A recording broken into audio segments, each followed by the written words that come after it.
So you guys want to never lose in PvP again. You have clicked on the right video. Today I'm going to show you how to never lose. Well, you know, rarely lose. On occasion you have the teamers, and then you have your little spammer teamers. But other than that, basically you will be set. But even with those teamers, you'll still probably be able to win. We are on the road to 10K. Yes, we are almost at 10,000 supporters. Thank you guys so much, but we are not there yet. So if you do want to support the cause, you might as well subscribe to the channel, and you can get more videos like these. It's a win-win situation. And you might as well like the video. I mean, the button's right there, helps the algorithm. And lastly, join the Discord server, link in the description below for giveaways, videos, events, and more. And with all that said, let's get into the video. I mean, first of all, we have the most simple answer, which is why most people lose, is they end up getting hit in a combo, bro. And these people getting hit with combos, they go straight into it. This is like beginner stage, but like you guys walking into the combos, shaking my head. There are a few different fruits that people mainly use. It might change in the future, but right now it's mainly Yeti fruit, Kitsune fruit, dragon fruit, gas fruit, portal, rumble, and Buddha. These are like the fruits you will see the most. Every server has one of these fruits in there, and you'll probably end up PvPing them a lot. So my helpful advice to you is, instead of looking like free bounties to these spammers, you should learn their moveset, okay? Learn what moves you can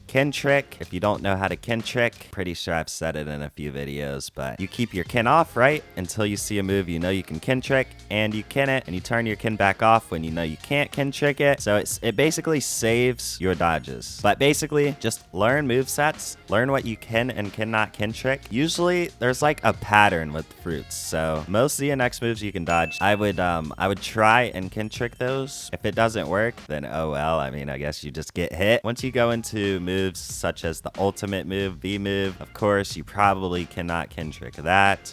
C move is like 50-50, honestly. It's like some you can trick, some you can't. But yeah, mainly X and Z moves you can trick. So I would look out, trick those, and avoid getting spammed by infinite combos. But now that you know to get out of the way of moves, dodge moves, or trick moves, that is just one step to not losing. That is bare minimum surviving. The next thing you probably want to do is get a fruit for your playstyle. I'm just going to show you what fruits honestly work with playstyles. Like dragon is just like a beginner fruit, honestly. Playstyle really works with whatever, but it's really beginner. Kitsune is honestly very well rounded, so whatever playstyle you are, you can use Kitsune. Yeti fruit is just for spammers, transform, no meter. You basically just turn into the Hulk and bash everything you see. That is what Yeti fruit is good for. Dough fruit is good for beginners that are trying to learn combos. Very easy to combo with. You can combo almost out of every move, so it's pretty good for that. Lizard fruit is a good counter fruit. The V move does tick damage. Almost everything picks you up or stuns you. Rumble is good for just straight stun, so it's good for sword main as well if you're sword main. Same with portal, good for sword main. It sucks for fruit main, but good for sword main. Phoenix if you want to heal. Light fruit is another good combo fruit. Flame is a good passive fruit. If you guys want to use other fruits, you can research them yourselves, but those are pretty good fruits. But get a good fruit for your playstyle, because if your playstyle is, let's say, oh yeah, and diamond for tanky, by the way, because I know if I didn't add diamond, the fiends would be all over. I know how you guys are. As soon as I miss something, as soon as I don't list something, it's straight to the comments. It's okay though, I don't mind. But as I was saying, let's say you're like a mobile player. You wouldn't want to use something like Quake. Quake has no mobility. You can't get around. Quake is built for whitebeard players, bro. Like kind of damage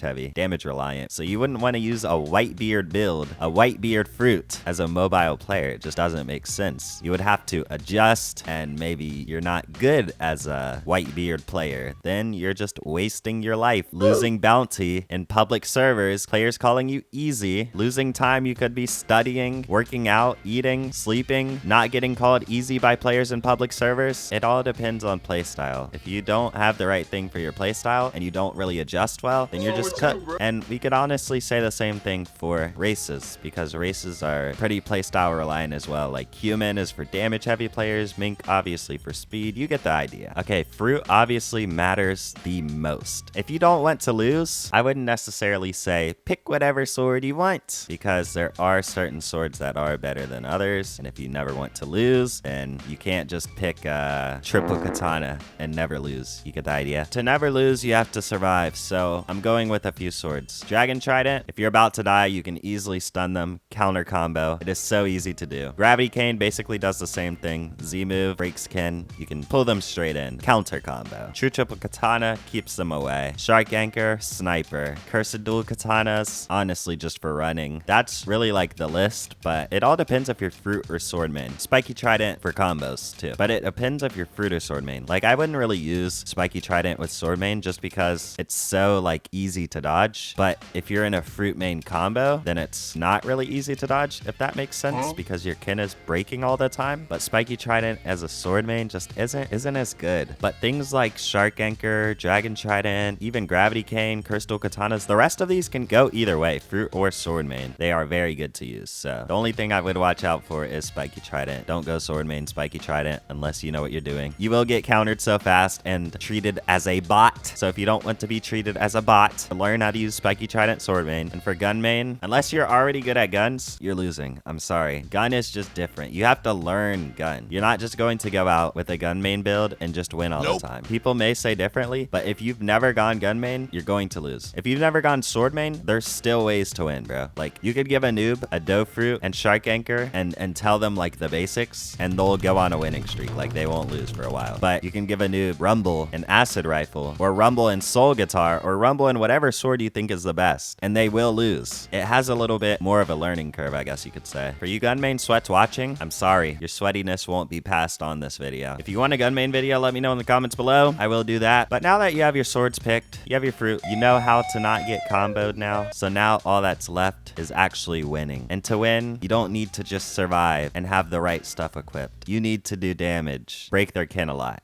Like, where are my soul guitar M1s? Use your gun M1s a good bit. Use, whatever move does range a good bit. Like, just try and break their kin some. Always do this. Like, always. Always try and break their kin. You might be asking why? Because once you break their kin, you can do damage. And how do you do damage? By breaking their kin. If they have kin, you won't do damage. And eventually, you'll have better aim, and you'll hit them more often, and you can go into combos more often. Flash step is also very important. If you guys aren't using flash step, you are doing something wrong. As soon as you break kin, instantly flash step. Like if you stun them, if you break kin, or if you're close enough to them that you can flash step and use a stun move, like say they're right here, you just flash step, use soul guitar, and go into a combo. Or if you broke kin, do the same thing. It is very, very, very useful. If you're not using flash step, you are missing out on a lot of the game. As I equip Yeti, I talk about combos. But yeah, I'd say flash step is very, very important to reasons why people win. But yeah, honestly, I think that really about wraps it up. Hopefully this did help you. Let me know in the comments below if it did help you out, guys. And let me know what you think about the video. And again, we are very close to 10,000 supporters, so it would be very helpful if you did subscribe, and you might as well like the buttons right there. And join the Discord, link in the description below, to be in videos, giveaways, events, and more. See you guys.